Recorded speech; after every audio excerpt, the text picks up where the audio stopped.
Numa noite em que o ar parecia segurar a respiração, uma notícia cruzou o continente sem pedir licença e deixou muita gente inquieta.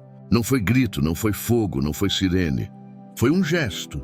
Um gesto que acendeu perguntas, mexeu com medos antigos e acenou para uma esperança teimosa, que nunca morre. Havia uma sensação estranha nas ruas e nas salas. Se isso der certo, nada mais precisa ser igual. Se falhar, talvez percamos mais uma década.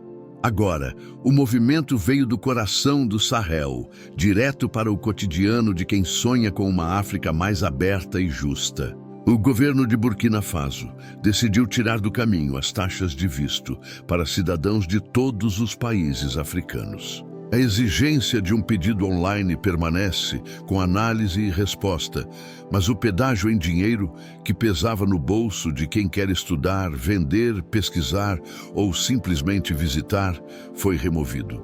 Pode parecer detalhe para quem vê de longe. Porém, para quem conta moeda por moeda no fim do mês, é a diferença entre ir e não ir, entre participar e ficar de fora, entre crescer e aceitar a estagnação. Se esse tema conversa com você, deixa um like para fortalecer este tipo de conteúdo e escreve nos comentários como você imagina uma África com menos barreiras. Se fizer sentido, inscreva-se para acompanhar as próximas análises e histórias. Por décadas, a unidade africana foi tratada como ideia bonita que não cabia no dia a dia.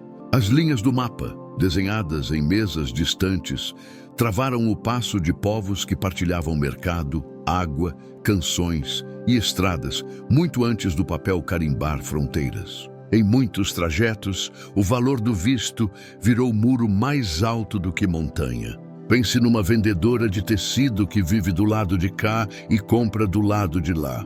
Numa jovem que deseja apresentar um trabalho acadêmico em um encontro regional. Num músico que foi convidado para tocar onde nasceu a avó. Todos conseguem organizar tempo e transporte, mas desistem quando veem o preço. Uma taxa que parece pequena para quem viaja com folga pode representar o almoço da semana, o caderno da criança, o gás da casa. Não é explosão de fronteiras, é uma rachadura bem desenhada no muro. E rachaduras têm um poder silencioso. Lembram que nada precisa ser eterno quando a vontade de mudança insiste.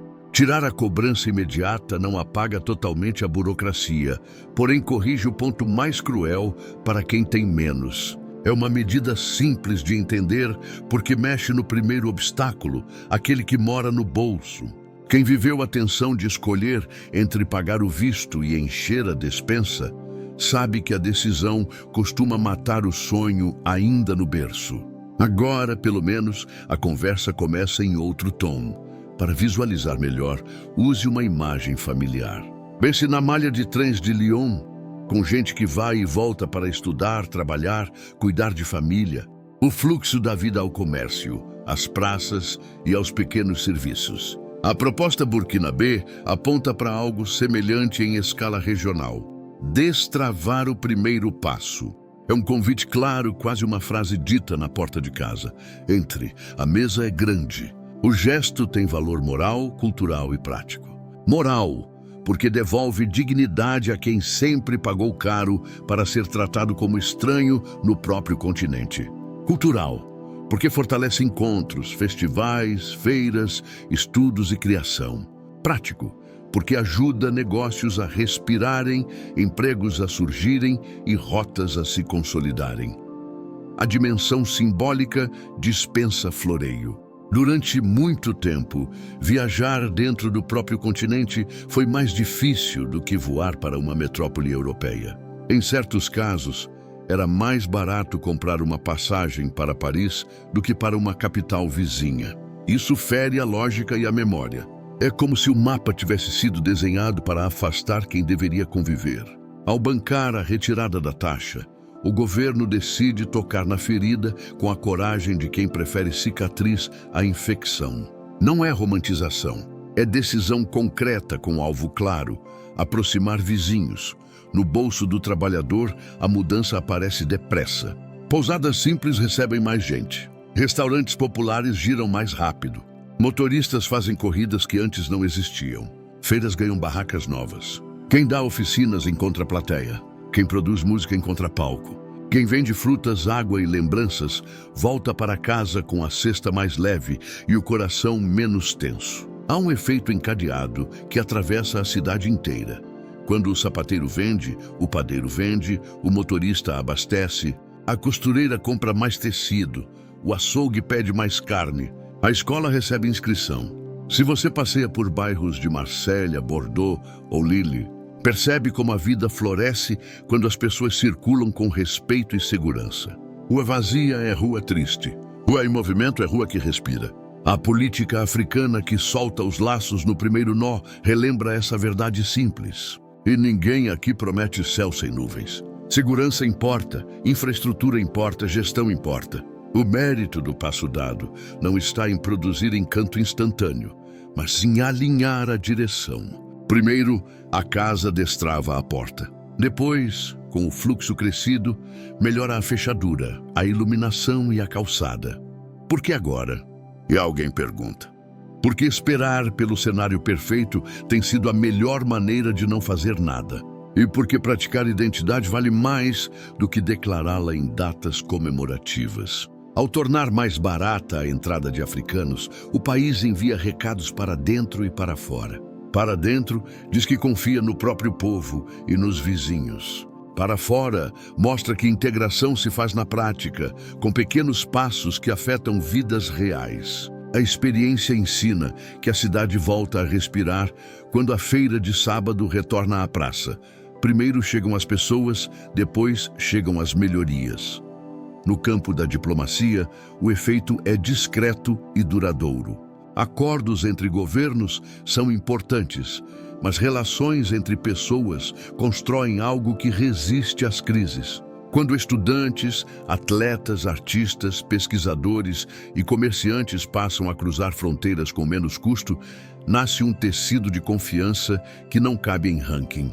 São laços que persistem quando as manchetes trocam de assunto. Esse tipo de poder brando muda percepções, derruba estigmas, cria redes de cooperação e, aos poucos, pressiona políticas a acompanharem a vida.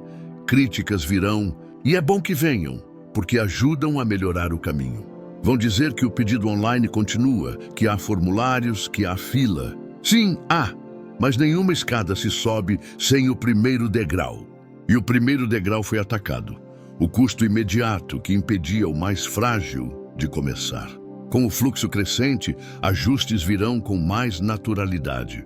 Quem já viu uma rua deserta recuperar a vida porque a feira voltou, entende.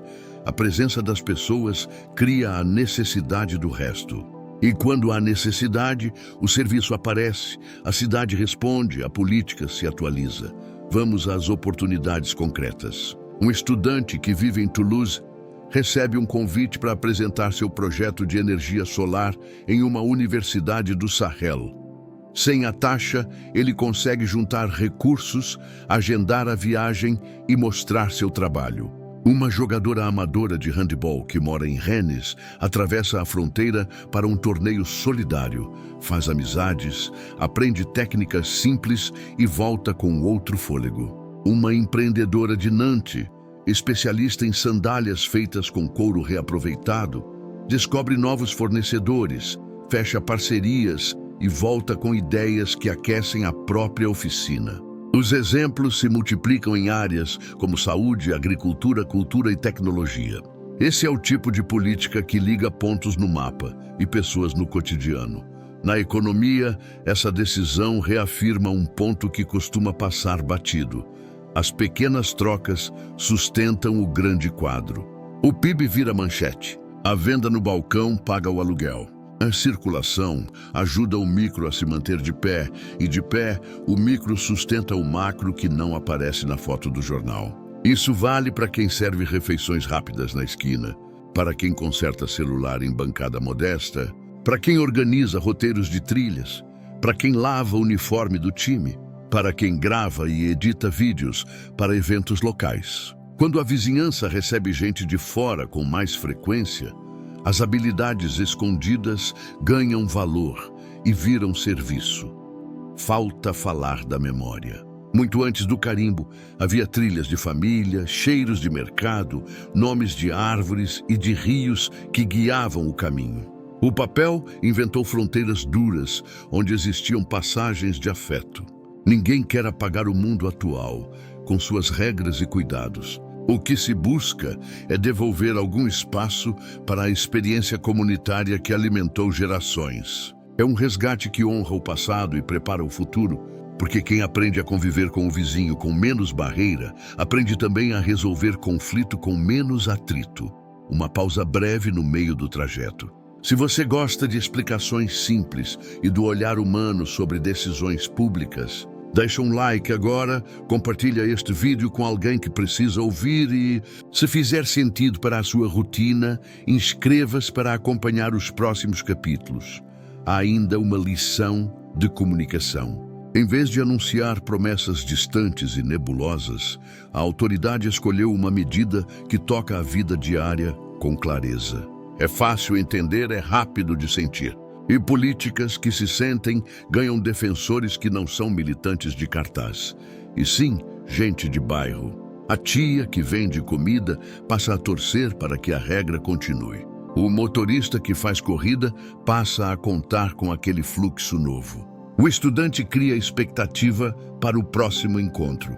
Quando o benefício entra na cozinha e no caderno da criança, a discussão deixa de ser ideológica e vira proteção concreta do cotidiano.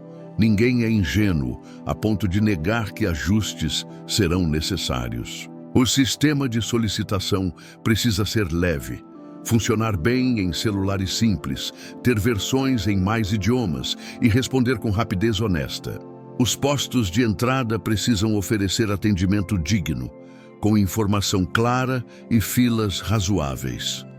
As cidades que receberem mais visitantes precisam pensar em hospedagens baratas, rotas seguras, mapas acessíveis e banheiros públicos limpos. Mas tudo isso é tarefa operacional. A decisão mãe, aquela que diz sim, pode chegar, já foi tomada. No quadro maior, a escolha conversa com uma agenda que o continente repete há anos: facilitar o movimento de pessoas dentro da própria África. Muito se falou de passaporte comum e de livre circulação. Enquanto isso caminha, medidas práticas como esta preparam o terreno. É como reformar a casa morando nela. Troca-se a porta hoje, melhora-se a luz amanhã, ajusta-se o telhado no fim de semana. Quando você percebe, a casa continua a mesma, porém mais acolhedora, mais clara, mais segura para quem chega e para quem fica. Há também o efeito farol. Quando um país em dificuldades decide avançar em uma pauta civilizatória, o recado chega aos maiores. Se nós conseguimos, por que vocês não? Isso diminui a zona de conforto de quem poderia ter feito algo parecido e não fez. O debate aparece nos parlamentos, nas universidades, nas praças e nas rádios comunitárias. A pressão social não explode de um dia para o outro, porém se espalha devagar, e quando firma raiz, vira parte da cultura. E cultura é aquilo que a gente pratica mesmo quando ninguém está olhando. Vivemos tempos duros. Há conflitos, há incerteza econômica, há notícias que cansam. Justamente por isso, gestos que aproximam vizinhos são valiosos. Nenhuma comunidade atravessa o inverno sozinha. Em Paris, as pontes sobre o Sena lembram o óbvio. Dois lados podem se estranhar, mas decidem se encontrar. A política africana que abre portas imita essa sabedoria urbana. Não elimina todas as diferenças. Estabelece passagem. E é na passagem que moram as trocas que salvam uma década de oportunidades. No plano humano, talvez o efeito mais bonito seja o do reconhecimento. Um viajante que é recebido com respeito volta diferente. Leva histórias novas, devolve preconceitos para o lugar do qual nunca deveriam ter saído e abre espaço no próprio coração para entender o outro. Daqui a 5 ou 10 anos, alguém vai contar que começou um negócio, escreveu um livro ou mudou de profissão porque um dia cruzou a fronteira com menos barreira e descobriu que a vida podia ser maior. Esse tipo de semente não nasce em planilha no primeiro mês. mas é dela que nascem bosques. Para fechar a ideia, deixe que uma imagem sirva de bússola. Imagine um mapa onde as linhas não são cercas mentais, mas caminhos. Onde hoje há trincheiras de papel, existem portas semiabertas. Onde hoje se pede comprovante como ameaça, pergunta-se como posso ajudar. Uma utopia, talvez. Mas toda mudança grande começou quando alguém aceitou dar um passo possível e sustentou esse passo até virar hábito. O movimento feito agora não resolve o mundo, porém muda o eixo da conversa. Em vez de discutir se vale sonhar, passamos a debater como fazer caber mais gente na mesa. Se você chegou até aqui, meu sincero obrigado. Foi um passeio longo por uma ideia que não cabe só em números ou decretos, mas principalmente no cotidiano de quem trabalha, estuda, cria, viaja e ensina. Antes de ir embora, me conte nos comentários qual seria a primeira travessia do seu sonho se o custo não fosse o bloqueio. E se este conteúdo ajudou você a pensar diferente, deixa um like e se inscreve para seguir acompanhando. A gente se vê no próximo vídeo com mais histórias de portas que se abrem e pontes que se constroem.